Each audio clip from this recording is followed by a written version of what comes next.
పరిశుద్ధ గ్రంథంలో నుంచి లూకా సువార్త 2వ అధ్యాయం. లూకా సువార్త 2వ అధ్యాయము మరి 4వ వచనం నుంచి 7వ వచనం వరకు మనం చదువుకుందాం.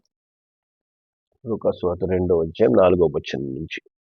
యోసేపు దావీదు వంశంలోని గోత్రంలోని పుట్టినవాడు గనుక తనకు భార్యగా ప్రదానం చేయబడిన గర్భవతి అయి ఉండిన మరియాతో కూడా ఆ సంఖ్యలో వ్రాయబట్టుకు గలిలయలోని నజరేతులో నుండి యూదయలోని బెత్లెహేము అనబడిన దావీదు ఊరికి వెళ్ళెను. వారక్కడ ఉన్నప్పుడు ఆమె ప్రసవ దినములు నిండెను కనుక తన తొలిచూరు కుమారుని కని పొత్తి గుడ్డలతో చుట్టి సత్రములో వారికి స్థలము లేనందున ఆయనను పశువుల తొట్టిలో పరుండబెట్టెను. హల్లెలూయా. దేవుని నామానికి మహిమ కలుగును గాక. మరి చాలా మంది ప్రభు యొక్క జన్మము ఇంత సామాన్యముగా, మరి సర్వ సృష్టికి కారణభూతులైనటువంటి దేవుడు ఇంత సామాన్యంగా పుడతాడా అని ప్రశ్న చాలా మందిలో కలుగుతుంది. అనేకులు ఏంటంటే, మరి మీ దేవుడు ఎందుకు పశువుల తొట్టులో పుట్టాల్సిన పరిస్థితి వచ్చింది అని ప్రశ్నిస్తూ ఉంటారు. యేసు ప్రభు ఎందుకు దరిద్రుడిగా జన్మించాడు? ఎందుకు ఆయన ఈ విధంగా ఒక దరిద్రుడిగా జన్మించాల్సి వచ్చింది? మరి దేవాది దేవుడైనప్పుడు ఆయన అనుకుంటే ఈ సకల సృష్టినే నోటి మాటతో సూచించినప్పుడు ఆయన కొరకు ఒక పెద్ద మేడ, మిద్ది, మరి సకల సౌకర్యాలతో ఒక రాజభవనం కలుగునుగాక అని దాన్ని సృజించి దాంట్లో ఉండొచ్చు కదా, మరి అక్కడ జన్మించవచ్చు కదా. మరి మానవుల్ని రక్షించడానికి నోటి మాటతో రక్షణ ఇవ్వచ్చు కదా. మరి అలాంటప్పుడు దేవుడు ఎందుకు దరిద్రునిగా జన్మించాల్సి వచ్చింది? ఇంత దరిద్రమైనటువంటి అనగా ఒక పశువుల తొట్టిలో, మరి పశువుల పాకలో జన్మించి పశువుల తొట్టిలో పండబెట్టాల్సిన పరిస్థితి ఆయనకి ఎందుకు? దేవుడు ఎవరిని రక్షించడానికి వచ్చాడో ఆ వ్యక్తిని కలుసుకోవడానికి తను తాను తగ్గించుకోవాల్సిన పరిస్థితి ఏర్పడింది. హల్లెలూయా. దేవుని నామానికి మహిమ కలుగును గాక. మరి ఫిలిప్పీలకు రాసిన పత్రిక 2వ అధ్యాయం. ఫిలిప్పీలకు రాసిన పత్రిక 2వ అధ్యాయము 5 నుంచి 8 వచనాల వరకు మనం చదివితే ఇక్కడ వాక్యము స్పష్టంగా యేసు ప్రభు యొక్క జన్మ కారణము ఇక్కడ రాయబడి ఉంటుంది. క్రీస్తు యేసును కలిగిన ఈ మనస్సు మీరును కలిగి ఉంది. ఆయన దేవుని స్వరూపము కలిగిన వాడై ఉండి దేవునితో సమానముగా ఉండుటకు విడిచిపెట్టకూడని భాగ్యమును ఎంచుకొనలేదు, కానీ మనుష్యుని పోలికగా పుట్టి దాసుని స్వరూపము ధరించుకొని తన్ను తానే రిక్తునిగా చేసుకున్నాడు. మరియు ఆయన ఆకారమందు మనుష్యునిగా కనబడి మరణము పొందునంతగా, అనగా సిలువ మరణం పొందునంతగా విధేయత చూపిన వాడై తన్ను తాను తగ్గించుకొనెను. హల్లెలూయా. దేవుని నామానికి మహిమ కలుగును గాక. మరి యేసు ప్రభువుకి 2 స్వరూపాలు ఉన్నాయి. ఒకటి దేవుని స్వరూపం. ఆయన దేవుని స్వరూపముతో భూమి మీదకు వస్తే ఇక్కడ ఎవరు కూడా బ్రతకలేరు. అది ఆయన నిజ స్వరూపం.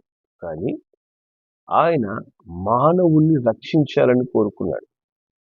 మానవుని తన స్వహస్తాలతో సృజించిన దేవుడు, మానవుడు పాపము చేసి దేవునికి దూరమైపోవడం, పాపం వలన వచ్చు జీతమైన మరణాన్ని సకల మానవులు పొందుకుంటూ ఉండడం చూసి వారిని రక్షించుటకు ఆయన మానవుని పోలికగా పుట్టాల్సి వచ్చింది.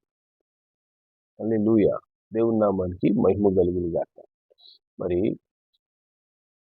18వ శతాబ్దంలో హవాయి ద్వీపంలో ఒక దైవజనుడు పరిచయం చేయడానికి వెళ్ళాడంట. అక్కడ ఆయన పరిచయం చేస్తున్నప్పుడు ఆ ద్వీపానికి వెళ్ళగానే ఆ ద్వీపం నిండుగా కుష్ఠరోగులు అధికంగా ఉన్న ప్రాంతంకు వెళ్ళి ఆయన పరిచయం ప్రారంభించి ఆ కుష్ఠరోగుల కొరకు ఆయన ఎంతో డబ్బు ఖర్చు పెట్టి వాళ్ళ మధ్యలో ఒక మంచి మందిరాన్ని కట్టించి ఆ కుష్ఠరోగులందరినీ రండి, యేసయ్య మిమ్మల్ని పిలుస్తున్నాడు అని సువార్త ప్రకటించడం ప్రారంభించాడంట. ప్రారంభిస్తే ఒక్కరూ ఆయన మాట విని ఆయన మందిరానికి రాలేదంట.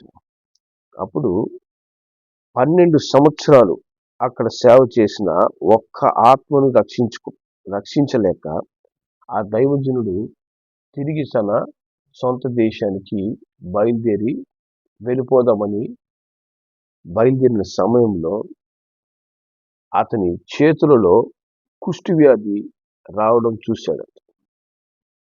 ఆ కుష్ఠవ్యాధి వచ్చడం చూసి అతను ఏమనుకున్నాడంటే, నాకు కూడా ఈ కుష్టి వచ్చింది కదా, ఈ కుష్టి వ్యాధి చూసన్నా ఈ కుష్టి రోగులు మారు మనసు పొందుకుంటారేమో, వారు నన్ను చేర్చుకుంటారేమో అని ఆయన తిరిగి వెనక్కి వచ్చి ఆ కుష్టి రోగుల మధ్యలో ఆయన నివసించడం ప్రారంభించినప్పుడు అక్కడ ఉన్నటువంటి ప్రజలకి ఇతను కూడా కుష్ఠరోగిగా మారాడనే వార్త తెలిసిందంట.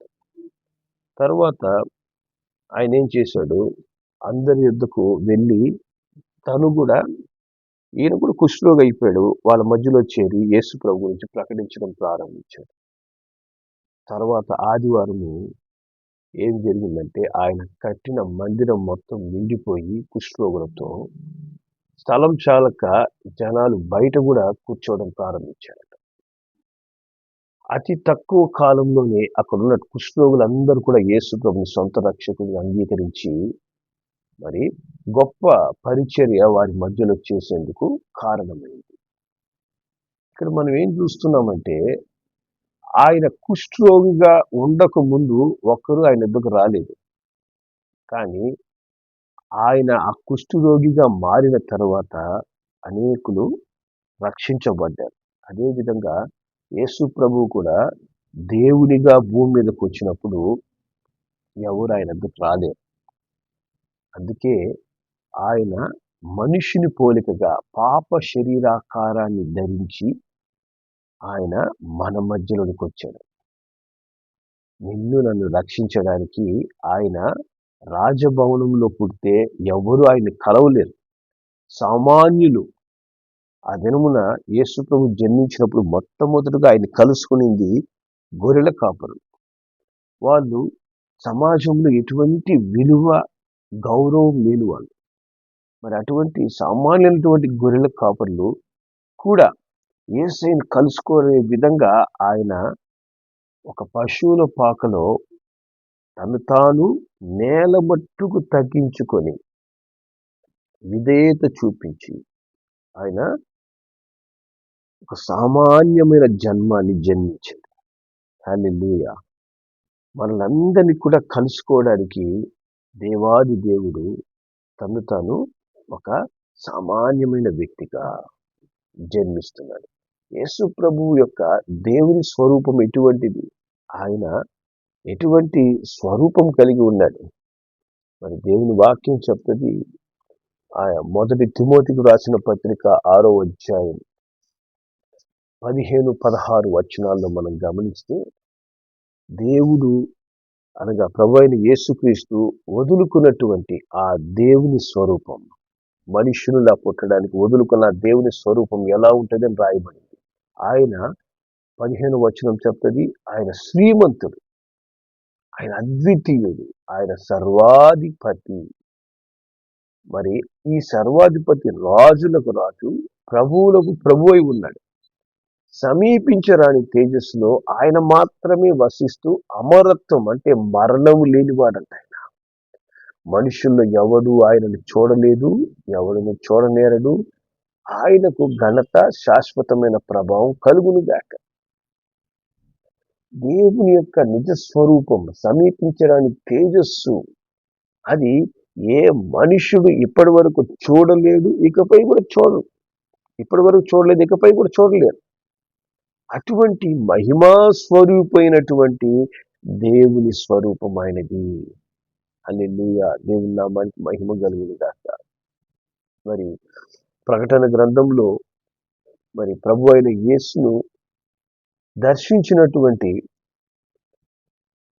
మరి ఆయన భక్తుడైనటువంటి యోహాను ఆ యొక్క సంభవాన్ని అక్కడ రాస్తున్నాడు. ఆయన ఏం రాస్తున్నాడు చూడండి. ప్రకటన గ్రంథం 4వ అధ్యాయానికి వెళ్తే 4వ అధ్యాయము 2వ వచనం చెప్తుంది, వెంటనే నేను ఆత్మవశుడును. 4వ అధ్యాయం 2వ వచనం, వెంటనే నేను ఆత్మవశుడునైతిని, అదిగో పరలోకమందు ఒక సింహాసనం వేయబడి ఉండెను, సింహాసనమందు ఒకడు ఆసీనుడై ఉండెను. ఆసీనుడైన వాడు దృష్టికి సూర్యకాంత పద్మరాగములను పూనినవాడు, మరకతము వలె ప్రకాశించు ఇంద్రధనుస్సు సింహాసనమును ఆవరించి ఉండెను అంటున్నాడు. మరి 5వ వచనం చెప్తుంది, ఆ సింహాసనములో నుండి మెరుపులను, ధ్వనులను, ఉరుములను బయలుదేరుచున్నాయి. మరియు ఆ సింహాసనము ఎదుట 7 దీపములు ప్రజ్వలించుచున్నాయి. అవి దేవుని 7 ఆత్మలు. హల్లెలూయా. 7 ఆత్మలు కలిగి ఉరుములు, మెరుపులు మరి ఆయన సింహాసనంలో నుంచి బయటికి వస్తుండగా ఆ సింహాసనం మీద ప్రభు అయిన యేసు ఆసీనుడై ఉన్నాడంట. హల్లెలూయా. దేవుని నామానికి మహిమ కలుగును గాక. అప్పుడు అక్కడ దేవదూతలు ఏమని చెప్తున్నారు? 8వ వచనం చెప్తుంది, ఈ 4 జీవుల్లో ప్రతి జీవికి 6 రెక్కలుండెను. అవి చుట్టూను రెక్కల లోపటను కనులతో నిండి ఉన్నాయి. అవి భూత వర్తమాన భవిష్యత్ కాలంలో ఉండు సర్వాధికారియగు దేవుడగు ప్రభువు అనగా ప్రభు అయిన యేసుక్రీస్తు పరిశుద్ధుడు, పరిశుద్ధుడు, పరిశుద్ధుడని మానక రాత్రింపగళ్ళు చెప్పుచూ ఉండును. హల్లెలూయా. దేవుని నామానికి మహిమ కలుగును గాక. కాబట్టి రాత్రింపగళ్ళు అతి పరిశుద్ధుడైనటువంటి ఆ దేవుని వాళ్ళు ఆరాధిస్తూ ఉన్నారంట. ఆయన సూర్యకాంతికి మించినటువంటి మెరుపు తేజస్సుతో నింపబడి ప్రకాశిస్తున్నాడు. హల్లెలూయా.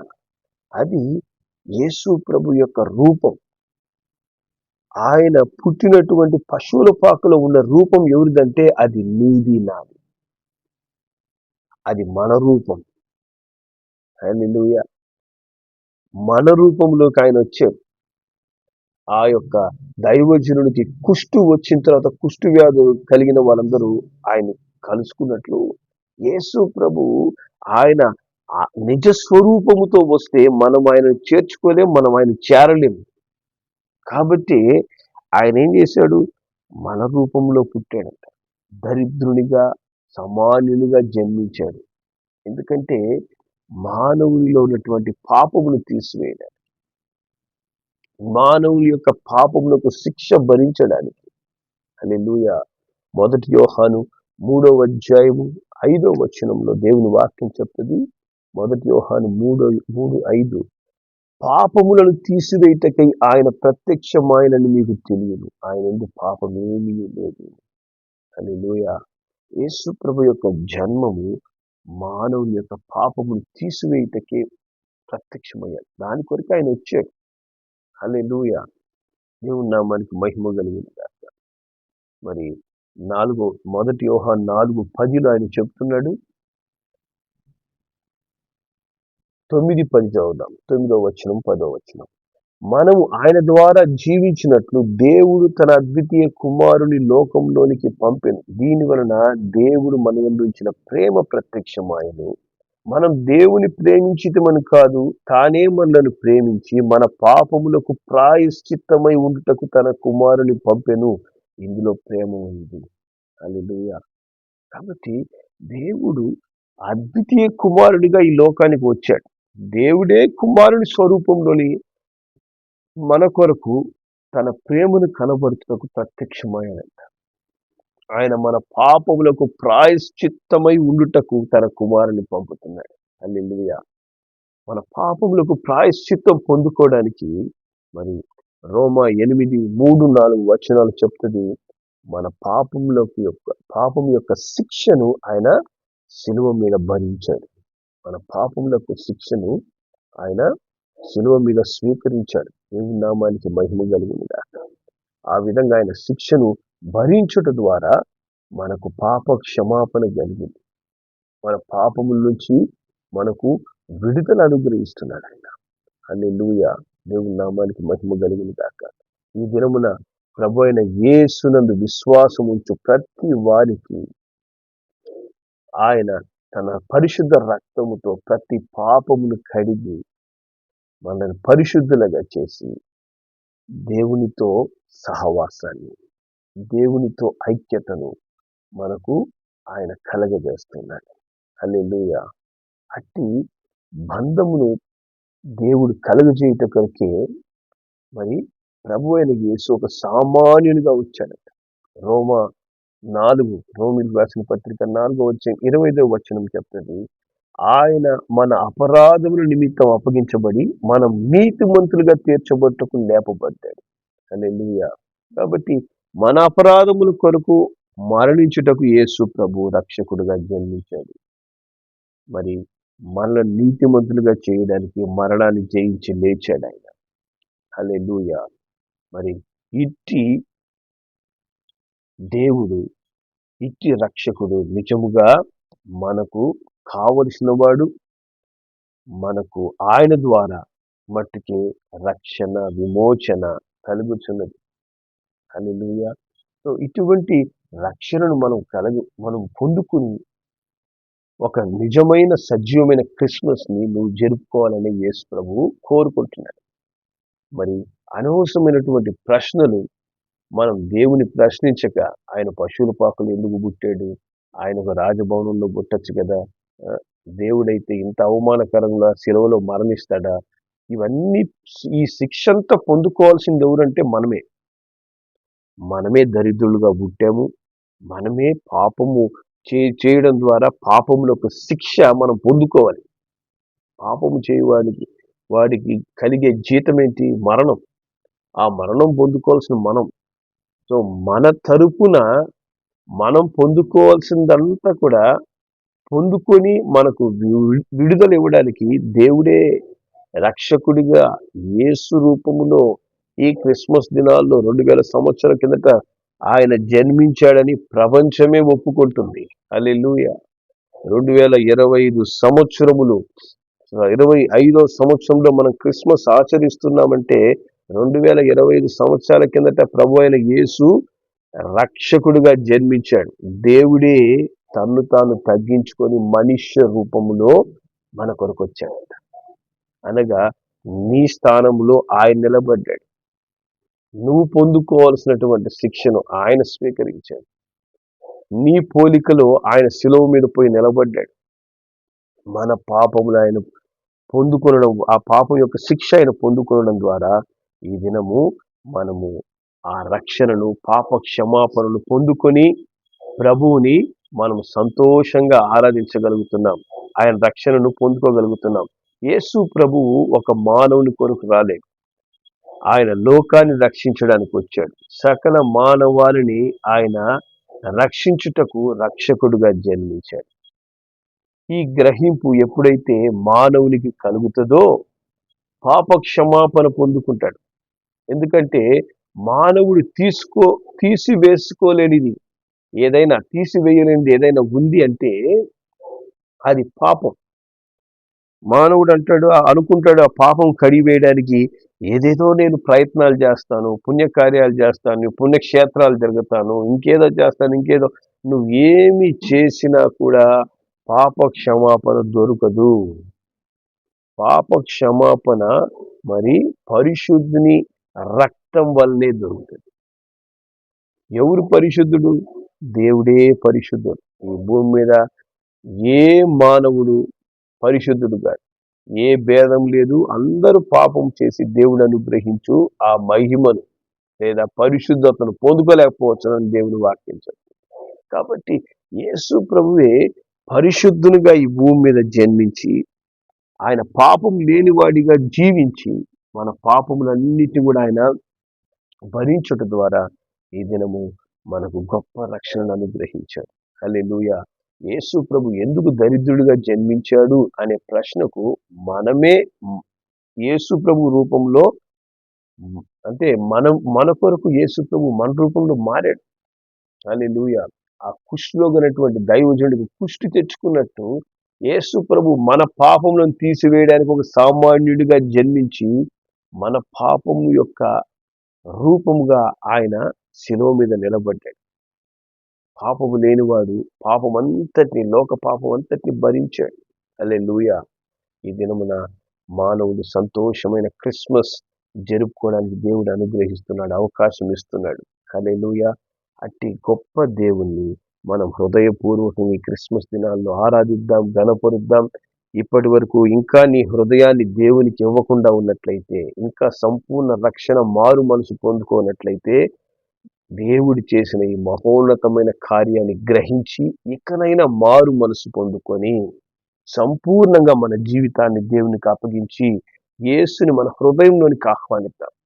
యేసుని మన హృదయంలోనికి చేర్చుకుందాం. అదే నిజమైన క్రిస్మస్. క్రీస్తు లేకుండా నువ్వు చేసుకునే క్రిస్మస్ ఏది కూడా క్రిస్మస్ కాదు. యేసుని హృదయంలో జన్మించాలి, యేసు నీ జీవితంలో ప్రవేశించాలి, యేసు మీ కుటుంబంలోనికి ప్రవేశించాలి. అప్పుడే అద్భుతమైన క్రిస్మస్కు ఒక అర్థం వస్తుంది. యేసు ప్రభువు యొక్క ఆ సామాన్యమైన జననానికి పరమార్థం దొరుకుతుంది. హల్లెలూయా. అట్టి అర్థవంతమైన క్రిస్మస్ మనం జరుపుకుందాం. ఈ రోజే మారు మనసు పొందుకుంటాం. యేసు ప్రభు ఆ గొప్ప ఉన్నతమైన స్థానాన్ని వదిలిపెట్టి సామాన్యుడిగా నీ కొరకు రక్షకుడిగా జన్మించాడని గ్రహిద్దాం.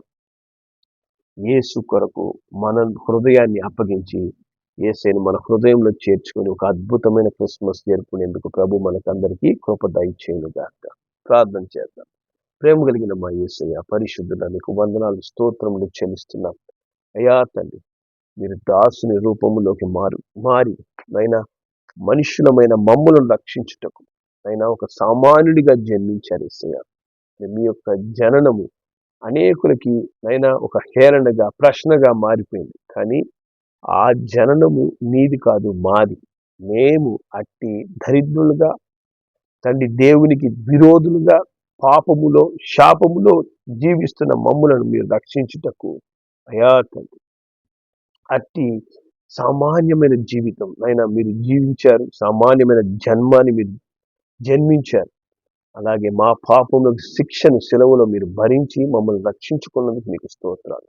క్రిస్మస్ యొక్క అర్థాన్ని గ్రహించి ఈ రోజే నైనా మారు మనస్సు పొంది నా కొరకు సామాన్యునిగా జన్మించినటువంటి ఆ దేవాది దేవునికి హృదయంలో స్థానం ఇచ్చి నైనా తండ్రి అర్థవంతమైన క్రిస్మస్ జరుపుకునేందుకు మాకు సహాయం చేయమని యేసు నామములో ప్రార్థిస్తున్నాం తండ్రి. ఆమేన్.